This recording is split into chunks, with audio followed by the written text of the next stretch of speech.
The Great Barrier Reef, larger than the UK and Ireland combined. It's a World Heritage Area and the only living organism that can be seen from space. The diversity of the Great Barrier Reef's stunning marine life is extraordinary. Dugongs, turtles, whales, sharks, almost all of the world's 400 types of coral and 1,500 species of fish all live here. But it's also an area under threat from damaging fishing practices including overfishing, land-based pollution like soil erosion and agricultural runoff, and coral bleaching caused by global warming. Despite being a marine park and a World Heritage Area, until now only 4.5% has been protected from fishing. Now, fishing will be banned in 1/3 of the marine park. That's 11 million hectares. The Great Barrier Reef isn't just one of the world's most precious natural treasures, but one of Australia's most valuable tourism assets, generating more than 4.2 billion Australian dollars annually. More marine sanctuaries mean more fish and other marine life that will continue to improve the region's value and attraction as a tourist hub.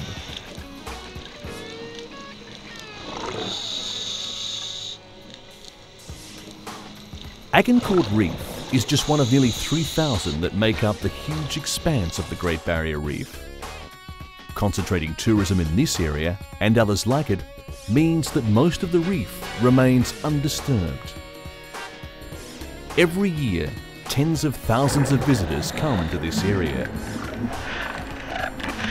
The tour guides say this is probably the only way people will ever get to see the reef. They have a great experience and get an education as to what the reef is, what it's all about, and how it works. There is still much work to be done, but creating a network of marine sanctuaries in 1/3 of this marine park is a stunning outcome. It sets a new benchmark in global marine conservation. And it will have very real benefits for the environmental health of the Great Barrier Reef.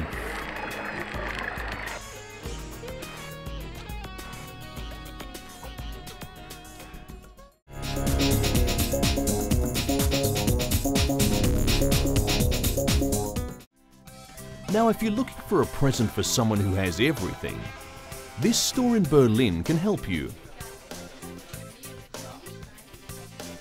They sell ants, colonies of them. Ants are easy to look after. They don't take up much room, they're not dirty, and don't make much noise. In Martin Sebastia's opinion, that makes ants perfect pets.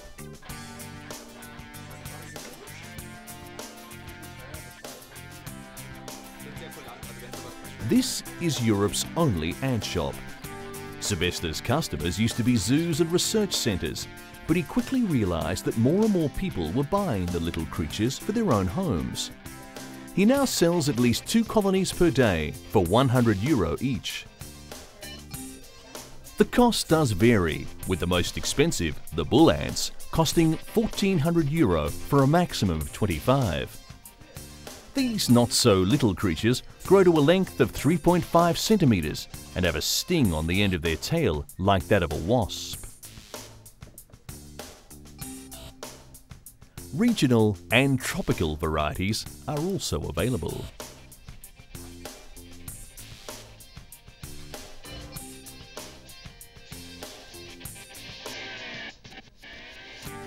Since it might be a little tough to try and stroke these characters, Sebastia suggests that new ant owners should let their pets roam around a houseplant. A little water around the base will prevent them from escaping. And should they escape, well, you might just be in for a bit of unusual exercise.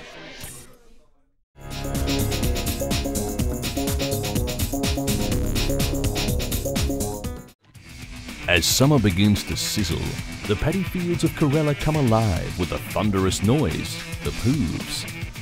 Usually busy with ploughing fields, these bullocks took part in the Maramari race at Kakur near the city of Cochin. The competition was in 3 categories: Idatu Kaya, Speed and Champion. The team in the first category comprises of 2 bullocks with 3 men handling them. One of the handlers needs to run ahead of the bullocks on the right-hand side to guide them onto the tracks. Each team runs 3 times, and the average time decides who the winner is.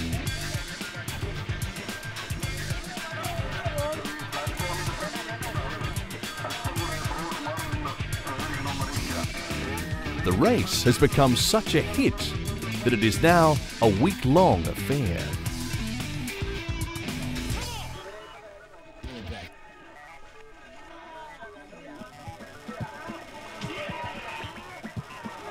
But this festival has not been free of controversies.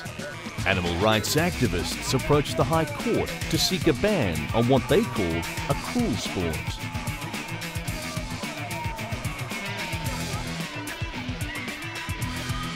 However, the court allowed the race to be conducted under the watchful eyes of the activists as well as court-appointed officials. Joseph Ketnath, who owns a pair of bullocks, says he believes the bullocks actually enjoy the change from the drudgery of ploughing the fields.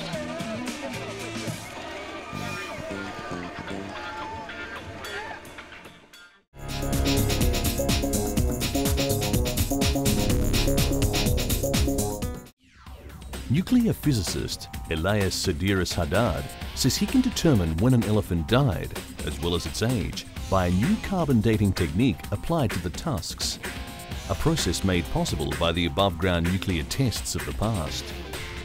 Verifying when an elephant died could, he hopes, enable poor countries to resume ivory sales, banned in 1989, through regulations which could stipulate that only tusks from animals dead for a specified period of time could be sold.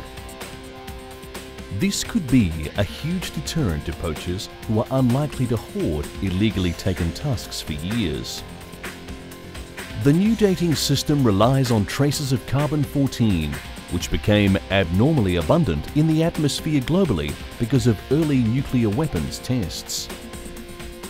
Using a process called accelerator mass spectrometry, a tusk's root and tip are examined to determine when its owner was born and when it expired, by matching the traces of carbon-14 with the amount known to be in the atmosphere at certain times. He says that any tusks from culls could be placed in storage for 10 years to relieve fears that poachers could try to use them as an excuse to mix illegal supplies into the market. A moratorium on Kruger elephant culls was imposed in 1994 when Nelson Mandela was elected South African president.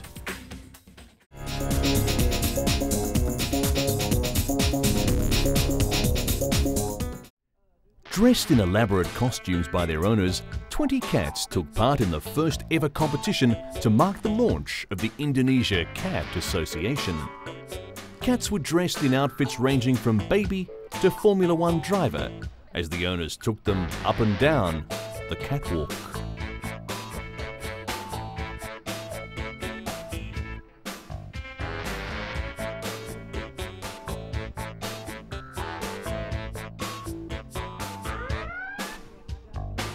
Some looked a little confused.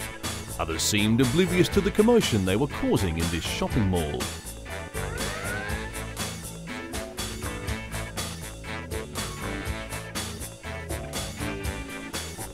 Chico, a 10-month-old Persian, slept through most of the event, but woke up a winner. Nestled comfortably in a baby cart and fully clad in baby clothes, Chico took the trophy for Best Dressed Cat, taking home cash prizes and products from sponsors.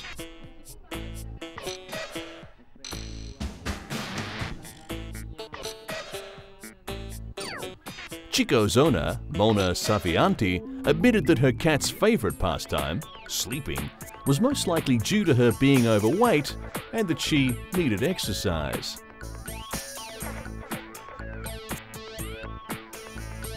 Perhaps a few trips up and down the catwalk without the baby cart might get the model figure in trim for next time.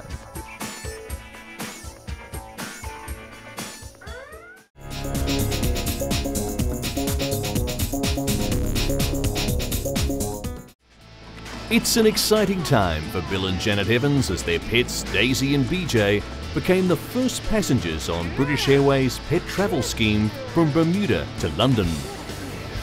Janet was thrilled at the trip. This British Airways initiative means that there is no longer a 6-month quarantine period, and pets can now travel straight home with their owners after a flight. The scheme requires each animal to have a microchip inserted for identification, rabies vaccine, tick and tapeworm treatment. It's still not as simple as booking a flight and jumping on the next plane. Quite a long process really, at least 6 months, so plenty of preparation is still required. As for Daisy and BJ, they flew home without their brother Wimhurst the cat, that ran away on the morning of the flight to London.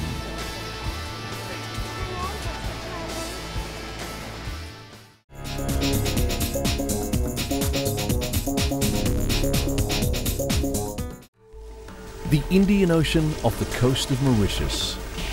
A family of sperm whales is passing through, sailing gracefully on the current of the tide. They're perfectly adapted to their environment. They can travel huge distances and withstand considerable changes in temperature. But they're in grave danger, both from whale hunters and from man-made poisons that have gradually worked their way into the oceans. Most of the danger comes from pesticides. Whales have an abundance of fat tissue and have accumulated the hazardous waste in their bodies. This research vessel is on a mission to investigate man's impact on the sea. Launched by the Ocean Alliance, a US-based whale conservation and research body, the Odyssey set sail in the year 2000. By the time they'd reached Mauritius, the scientists weren't optimistic. They'd analysed samples from sperm whales for traces of toxins and were alarmed by how heavily the oceans are polluted. The scientists track the whales when they are below the surface. They fire a small dart and take a small plug of skin.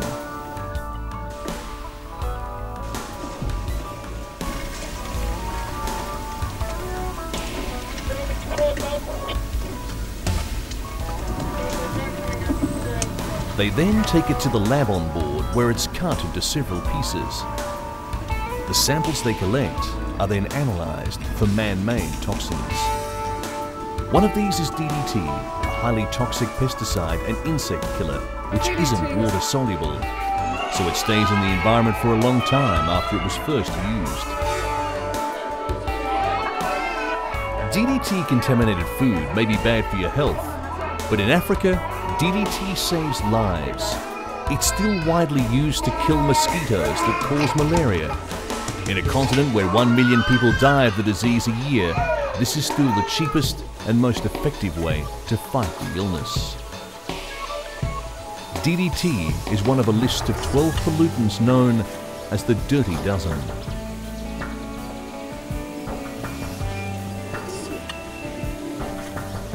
Education and environmental awareness are some of the key elements of the voyage of the Odyssey.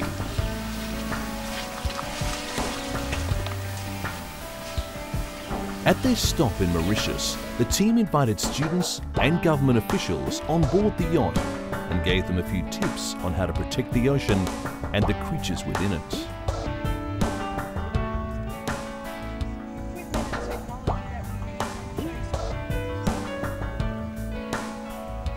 Satis Komyi from the Ministry of Fisheries in Mauritius said he didn't know that they had such a high number of whales around Mauritius. Organic toxins have a devastating effect on whales. They can prevent fetuses from developing properly and can cause cancer, sterility, and birth defects. And it's not just whales who are at risk, but also any other mammal that eats contaminated food, including human beings. As the Odyssey continues on its journey, its scientists hope that the information that the whales are giving them will be acted on to protect not just the ocean's biggest mammals, but mankind too.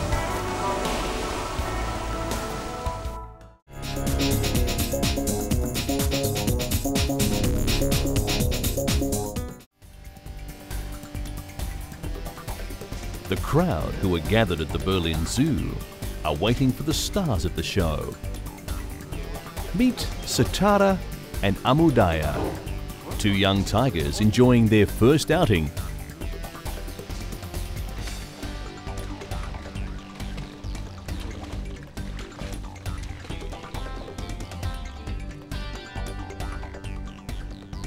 These young Siberian tigers have the rare privilege of growing up in an intact family.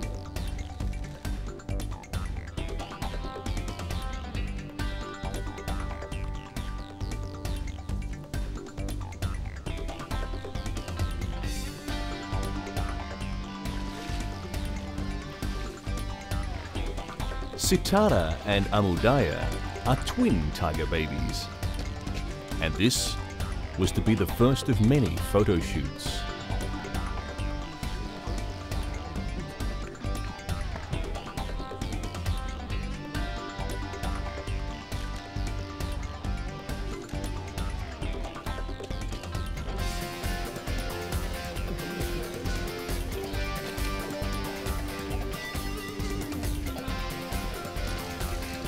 Tigers are normally loners, but Turan is a very cute and balanced father who cares for his family.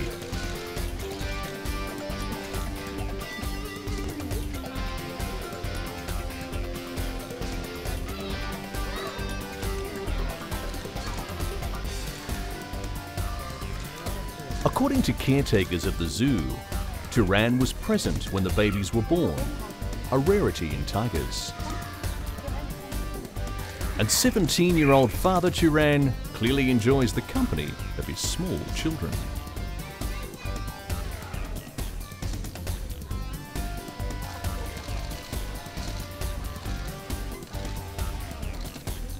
When Sitara or Amudaya get too rough and jump onto their father's back one time too many, he just gets up and withdraws to a more quiet place. Siberian tigers are rare, with only 5,000 left in the wild. They are the largest of the cat family and not easy to keep, requiring about 40 kilograms of meat for each meal. Although called man-eating, tigers actually prefer smaller prey, including porcupines.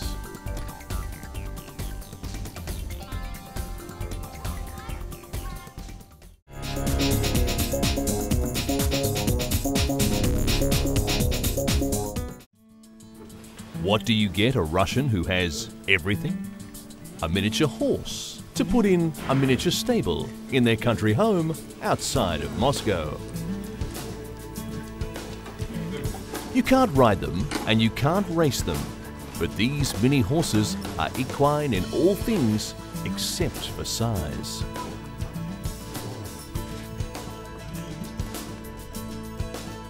They're bred to be tiny and good-natured, and they are the latest pets of wealthy Russians who are buying their way into an American tradition of small-scale horse breeding.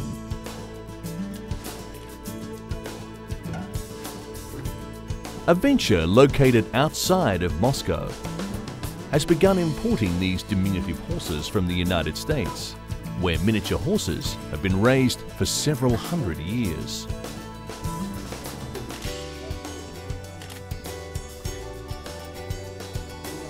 Not to be confused with ponies, which are generally larger, these horses were originally bred to work in American mine shafts, where their heights of less than a metre was an advantage in the cramped spaces.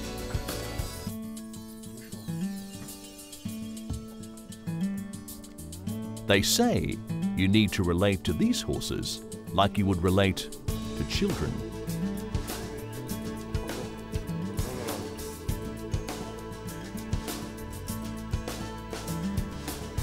It is yet to be seen where the Russians will take to these equine Americans.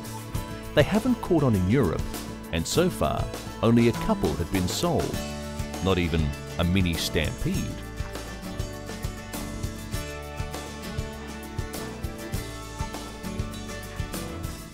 Still, entrepreneur Herman Gorovoy is hopeful. At the moment, it's mostly Russian show people and well-known politicians who are buying them. The prices are interesting too, to say the least. A horse could cost about $15,000, more than 100 times an average monthly salary in Russia.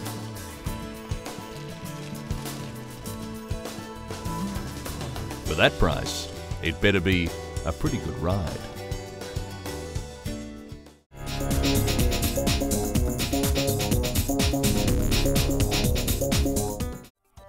San Diego Zoo's Flamingo Lagoon became a bit more crowded with the arrival of more than half a dozen new flamingo chicks.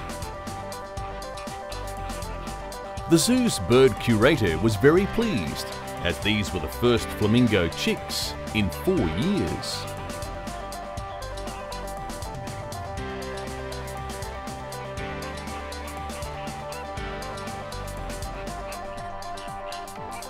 They were the newest addition to the zoo's flock of more than 70 birds. Visitors to the zoo were treated to glimpses of the white downy flamingo chicks at the popular Caribbean flamingo exhibit. Caribbean flamingos are the most colourful of the 5 different species of flamingos. The chicks will eventually become more pinkish in colour. Although flamingos are not on the endangered list, their natural habitat is continuously under threat by the activities of man. Flamingos live in lagoons or lakes where there is lots of mud and water. They use a variety of habitats: mangrove swamps, tidal flats, and sandy islands in the intertidal zone. The depth of the water is especially important, not only for feeding, but for nesting. Lakes may be far inland or near the sea. The flamingo's pink or reddish feather colour comes from its diet, which is high in alpha and beta-carotene. Flamingos can survive in tropical and subtropical climates.